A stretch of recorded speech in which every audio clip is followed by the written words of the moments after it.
एक बगीचा था।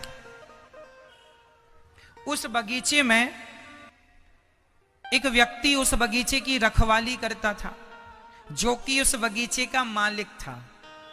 वहां बढ़िया बढ़िया फलों के वृक्ष लगे थे, फल भी लगे थे, हरी हरी घास भी लगी थी।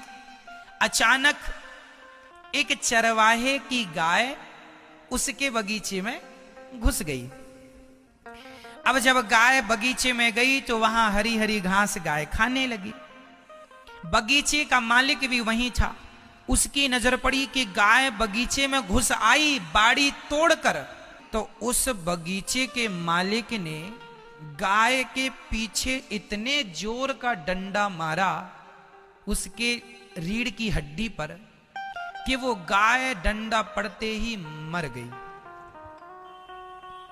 अब समझिएगा, जब गाय मरी तो वहां पर ब्रह्म हत्या प्रकट हो गई, गौ हत्या प्रकट हो गई।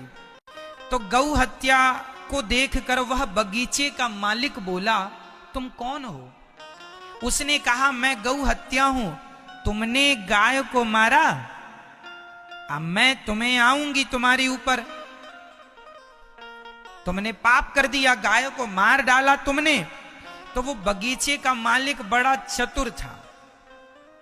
उसने कहा कि गाय को हमने थोड़ी मारा है। तो गौ हत्या ने कहा, मारा किसने? बोला, मारा है इन हाथों ने। यदि हाथ ना उठते कैसे मरती गाय? तो जिम्मेदार ये हाथ हैं। तो हाथों के देवता कौन? इंद्र। हाथों के देवता शरीर के हर अंग के देवता होते हैं, तो हाथों के देवता कौन?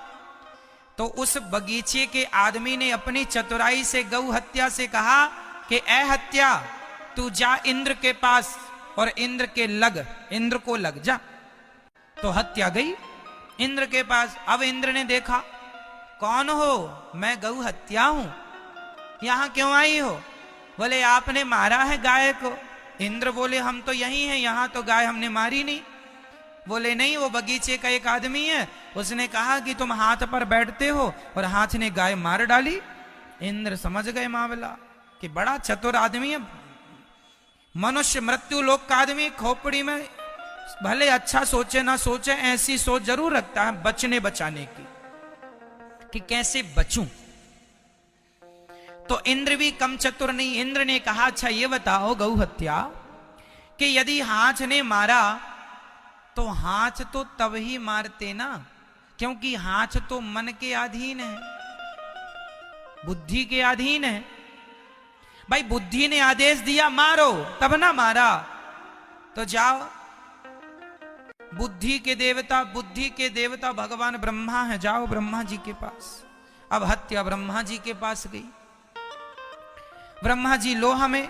ब्रह्मा जी बोले, कहां से आई हो? बोले, मृत्यु लोक से, इंद्र के पास, इंद्र के पास से आपके पास। पूरा मामला ब्रह्मा जी ने समझा। ब्रह्मा जी बोले, एक काम करो, अरे बुद्धि भी क्या करती, हाथ भी क्या करते, यदि पांव ना चल के जाते तो गलती पांव की। पांव क्यों चल के गए? गाय तक चल के कौन गया? गाय तक चल के कौन गया? पांव। इसलिए पांव के देवता हैं भगवान नारायण। चरणों के देवता कौन? चरणों में भगवान का वास होता है। इसलिए कोई भी आदमी हमेशा चरणों का ही स्पर्श करता है, क्योंकि चरणों में भगवान श्रीमन नारायण का वास होता है, इसलिए चरण छुए जाते हैं। जाओ नारायण के पास। अब गौ हत्या गई। भगवान नारायण लेटे थे क्षीर सागर में, माता भगवती लक्ष्मी जी चरण दबा रही थी। आ गई हत्या। भगवान बोले, कहो कौन हो? हम गौ हत्या है। तो यहां क्या कर रही हो? बोले, मृत्यु लोक से इंद्र के पास, फिर ब्रह्मा जी के पास, अब आज आपके पास आई है। भगवान बोले, किसने भेजा है? बोले, मृत्यु लोक का एक आदमी फलाना बगीचा है, वहां पर रहता है। भगवान बोले, जरा 2 दिन रुक जाओ, मैं कंफर्म करता हूं। अब आप बताइए, उस गौ हत्या का मूल अधिकारी कौन है? वो व्यक्ति, बगीचे का मालिक, या इंद्र, या ब्रह्मा, या भगवान नारायण? बताइए कौन? भगवान बोले, चलो मैं निर्णय लेता हूं। तो भगवान ने एक चरवाहे का रूप बनाया, भगवान ने चरवाहे का रूप बनाया और भगवान ने गाय ली और फिर भगवान गाय चराने चले गए उसी के बगीचे के बगल में। और फिर भगवान की कृपा से वो गाय बगीचे में घुस गई और वो बगीचे का मालिक फिर आया।